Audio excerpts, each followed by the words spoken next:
Pastor Antoine Rutayisire abagimuhisha guterana nawe ni mukura amagambo y'ubwenge n'urwibutso rukomeye kubera yuko nawe iminsi y'imbere turavuga ahabayeho ni izina usenyesha ingo z'abandi cyangwa ukaryubakisha ingo z'abandi. Rero izina Yesu kuryibisha ni ikintu cyoroshye cyane. Nta muntu udafite impano ubaho, ahubwo uburyo uyitunze muri wowe. Hari iyo wivukaniye yawe, ariko hari niyo bakugemurira bakuzanira. Bayikuzanira mu buhe buryo? Imbwiye umuntu akaza hano kuri izi cano zanyu ngo intumye ndavugana nawe, wowe unteze amatwi, wowe uraha naha umva uko ivugana nawe, deni barayimugemuriye. Yarayifite ariko bamuzaniye kuyimubwira mu bundi buryo. Nari maze y'umwaka mfunze, narafungiwe mbeshyirwaho ko natwaye amafaranga y'umuntu bitwa Aline Gahongayire. Amafaranga angana gute? 100,000. Ikitutsi yakundaga kuntuka cyane, yakundaga kumbwira ngo ndi ikibazo. Sinzi impamvu atigeze aza ngo amfunguze, ahubwo nyuma yaho nibwo yagiye akomeza aza kuri RIB aho nari mfungiye akababwira ati mukubiti mu famiye yawe ibyumva ntago yagiye gusaba imbabazi Gahongayire. Urumva bagiyeyo baramubwira ati nanababwire n'amafaranga bagurishe n'isambu bayamuhe, ariko yanga kubyemera. Ukubaza ikintu mwabo mwarapfuye cyatumye rero bahitamo ngo bafungishe. Njye nyine wenda hari ibyo ntekereza, ariko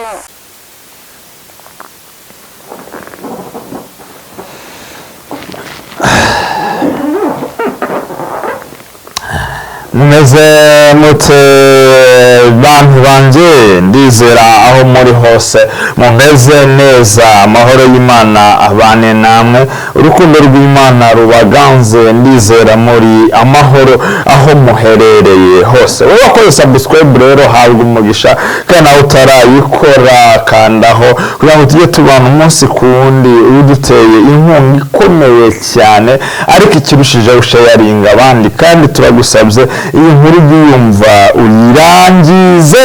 Rero ndabasuhuje uherereye ku isi yose, abari Australia, abari Amerika, Canada, muri Afrika, ndetse by'umwihariko abari mu Rwanda, Imana ibahe umugisha cyane. Ntawundi rero, ntawundi ni Bebo, ndimo ndagenda ngaruka muri ka gace k'ibivugwa hano hanze kugira ngo turebere hamwe iki cy'umumaro bishobora kudufasha bikagira icyo bitumarira, ariko n'ibitafite icyo bitumariye tubinenge.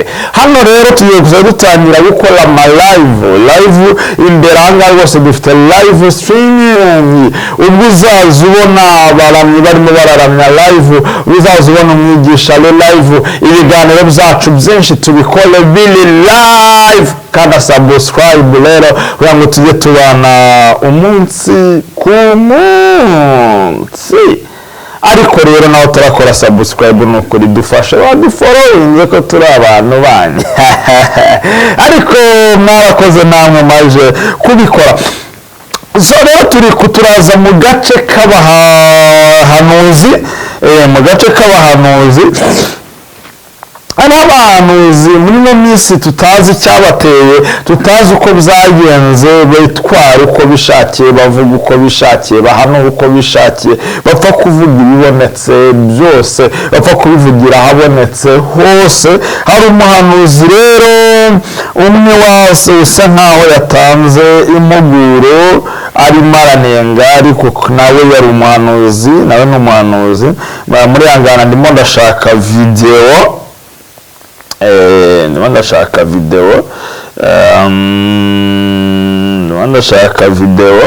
kugira ngo tukine amajwi mubanze mwumve ayo majwi uko byifashe. Iri zina rya Yesu rero ritunze abantu bose bananiwe gukora. Bananiwe gukora? Kuko ni izina wambara ukiba bitakugoye.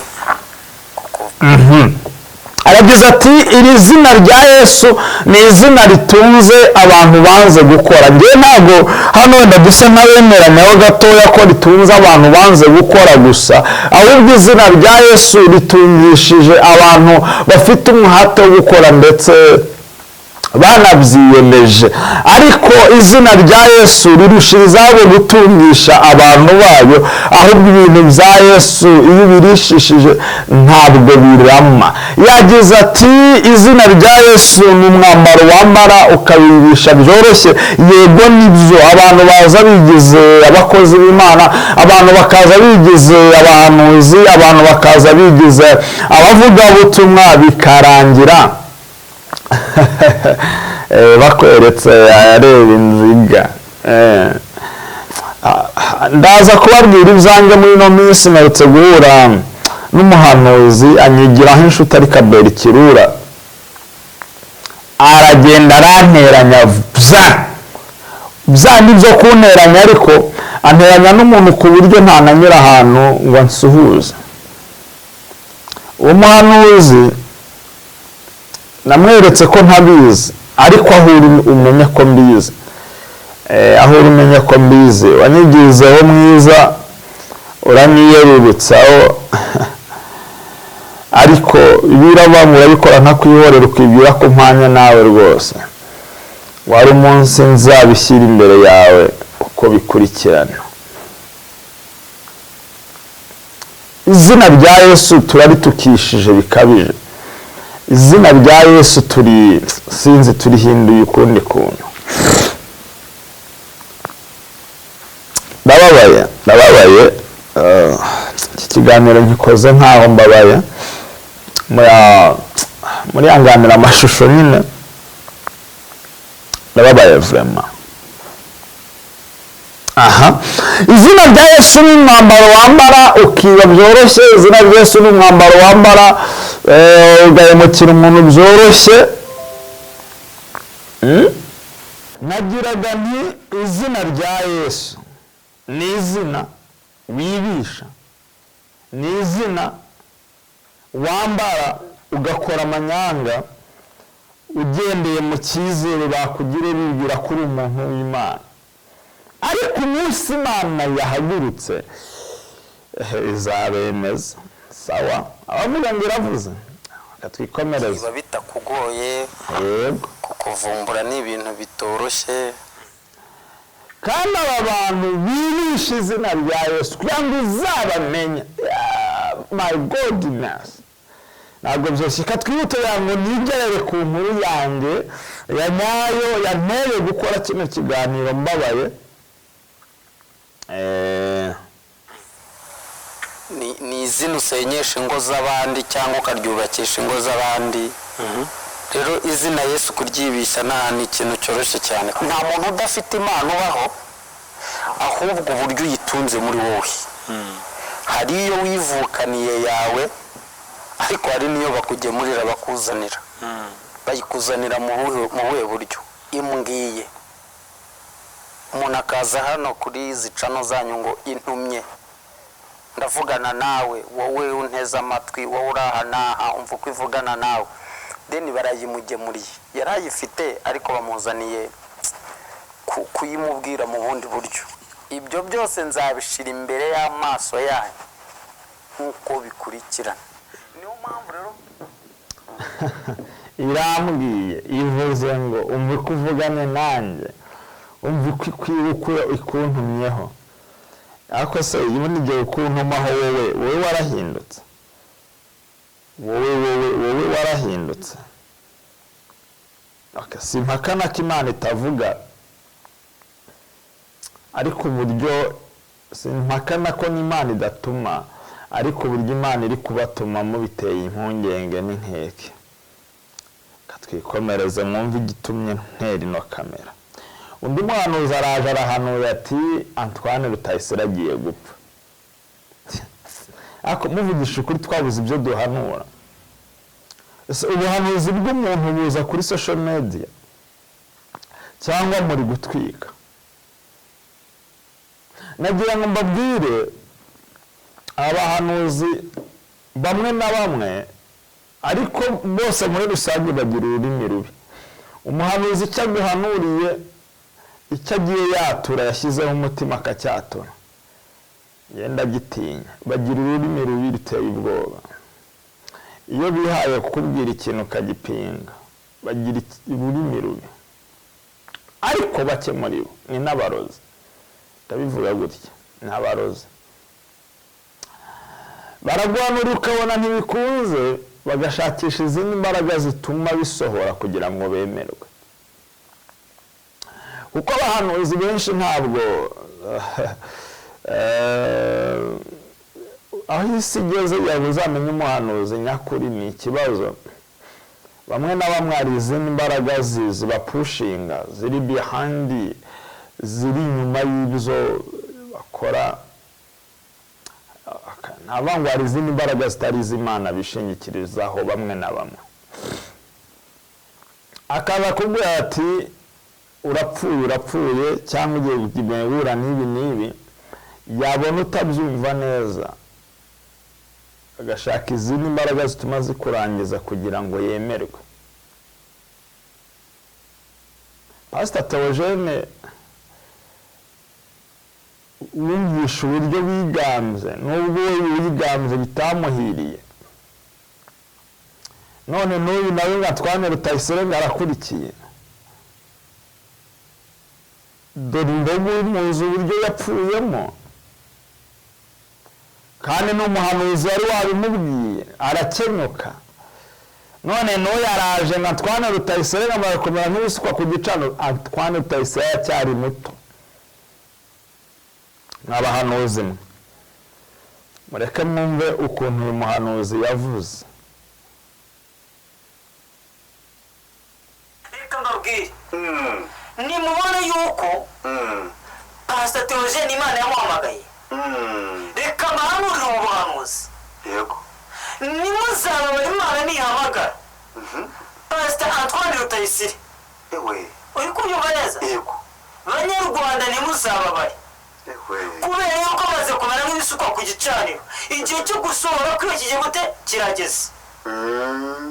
Kandi nawe arimo arabyiyumvamo, arimo arumva imirindi, akumva ijwi ry'umwana umuhamagara kuko yaramukoreye. Bitangira bivugwa mukabihakana. Yego. Pastor Gilchrist Michel yambwiye ati nyamara wishyurwa mu musitari ugiye gupfa. Abantu bati ni ibisanzwe ntabwo ari byo. Ndabyibuka bati iyo narose Imana yarose avuga ko narose. Ahari nawe Imana imumugisha. Yego. Ariko ibyo bidateye kabiri. Yego. Tujya kumva ngo dore imboga ararwaye. Abanyakurikiza ni puraka za viyuzi n'iki byose. Cyane. Tugiye kumva inkuru na saa yine z'ijoro ngo dore imboga arapfuye. Ubuhanuzi bwa Gilchrist Michel babugize gute? Burasohoye. Yego. Tubibwira ko tubica amazi tukagira ngo ntabwo bizasohora. Wari wumvise ijambo ry'Imana kuva n'ubuhanuzi, uramenye kubikerenza, kuko nta bushake bw'umwana w'umuntu bwazana ubwo buhanuzi. Niyo mpamvu mubwiye ngo Pastor Antoine Rutayisire abagira umugisha wo guterana nawe, ni mukura amagambo y'ubwenge n'urwibutso rukomeye. Kubera yuko nawe iminsi iri imbere turavuga ahabayeho. Ngaho nimunyumvire ibyo uyu muhanuzi yatangaje. Ese koko ni ukuri? Ese koko Imana yamutumye? Ayi nose makanya ko n'Imana itamutuma, kuko na Yesaya yatumwe kuri Hezekiya aramubwira ngo jye banza urage ibyawe kuko ugiye gutanga. Yego, ndemera ko Imana yagutuma, ariko ntabwo Imana yagutuma kuri social media. Ikindi kingenzi mfata nk'agatwiko, kibi kinini mfata nko kuza gushaka views, ibindi bintu nshaka kumenyekana. Ahubwo rimwe na rimwe ugasanga hari izindi mbaraga bakoresha, bakaza kubikoresha hanyuma kugira ngo bisohore. Mu izina rya Yesu, izo mbaraga z'urupfu kuri Antoine Rutayisire ndazimenagura mu izina rya Yesu. urupfu kuri Antoine, urupfu ku mubyeyi wacu Antoine Rutayisire, izo mbaraga ndazisenya ndazimenagura mu izina rya Yesu, zisubire iyo zivuye. Mwabahanuzi mwe mwitonde ibyo muhanura. Ako kuki nta muhanuzi ndabona uzubanga Imana igiye kugira umuntu neza ngo ajye kuri social media mwese muza muvuga urupfu? Nakwisuzumye mukareba kuki mwese muza muvuga urupfu gusa? Kuki mwese muza muvuga urupfu? So mu byandi makuru arimo aravugwa muri gospel yuko hari uwagaragaye avuga yuko Aline Gahongayire nawe yamufungishije. Ese koko yaba ari byo? Yewe bizansaba kwishakira uyu mukobwa. Mvuye muri gereza Imageragere, nari maze y'umwaka mfunze, nari narafungiwe mbeshyirwaho ko natwaye amafaranga y'umuntu bitwa Aline Gahongayire. Amafaranga angana gute? 100,000. Ikitutsi yakundaga kuntuka cyane, yakundaga kumbwira ngo ndi ikibazo. Sinzi impamvu atigeze azanga mfunguze, ahubwo nyuma yaho nibwo yagiye akomeza aza kuri RIB aho nari mfungiye, akababwira ati mukubiti mu famiye yawe ibyumva ntago yagiye gusaba imbabazi Gahongayire. Urumva bagiyeyo baramubwira ati nanababwire n'amafaranga bagurishe n'isambu bayamuhe, ariko yanga kubyemera. Kukubaza ikintu mwaba mwarapfuye cyatumye rero bahitamo ngo bafungishe? Njye nyine wenda hari ibyo ntekereza, ariko ndetse ngombwa kubivuga kuri kamera. Biteye ubwoba? Yego. Nuko ngo Gahongayire hari ibindi binakora bitinyitse kuba bivuga kuri kamera. Ubivuze wabiki? Bushobora kongeraho ingaruka wenda nta amenya. Nyine abantu batamuzi bamubona gutyo hano hanze babona ari umuntu mwiza, ariko wenda ku muntu babana umunsi ku wundi niwe wamenya ububi bwiwe. Kugira ngo bagufungire ayo mafaranga ubundi busanzwe wahembwaga angahe ku kwezi? Yamaga 15. Mu minsi yashize twagize gutya tubona video igaragaza ko yananutse, nyine afite impinduka zamubayeho. Warabibonye? Nanjye narabibonye, bari barananze n'igitambo. Ndagenda njya kureba niba iwabo nabo wenda baba bariye ngo nandurure. Ngeze ku meza mbona inzoka kuri ibyo biryo hejuru ku isorori. Ubwo ngubwo nyine nahise ko ngira ubwoba, gusa nsubira inyuma gake ndabakomangira. Heje aravuga ati ngo ubundi nkawe uba wishyira imbere ujya hehe?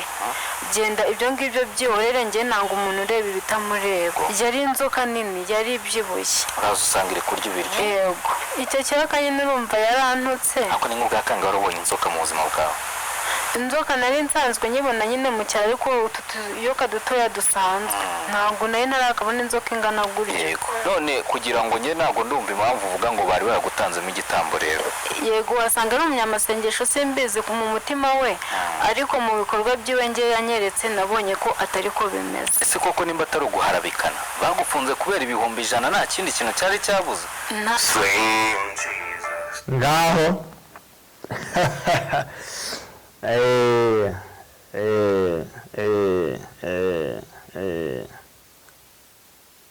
Aline Gahongayire nawe ati ngewe nafungishije umuntu. Ariko se kuko ibi ni ukuri cyangwa uyu mwana we yagwiriwe nk'abandi bose? Hari abagurirwa kugira ngo baze gusebya umuntu bibonere views. Hari nka prank yateguwe nirebera. Ngewe reka ntegereze ko icyo kiganiro gisohoka, cyaramuka gisohotse ndaza kubaho ukuri kwabyo. Rero ibintu birakomeye, ibintu birakaze, imihanda yanyereye, ibintu biteye ubwoba bantu banje, ibintu bigeze Iwandabaga.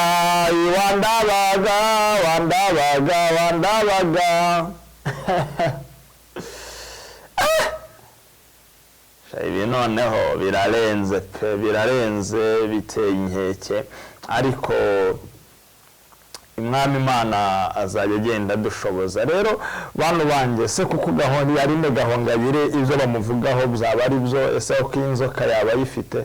Ese byaba bishingiye kuki? Ese koko yaba ari ukuri?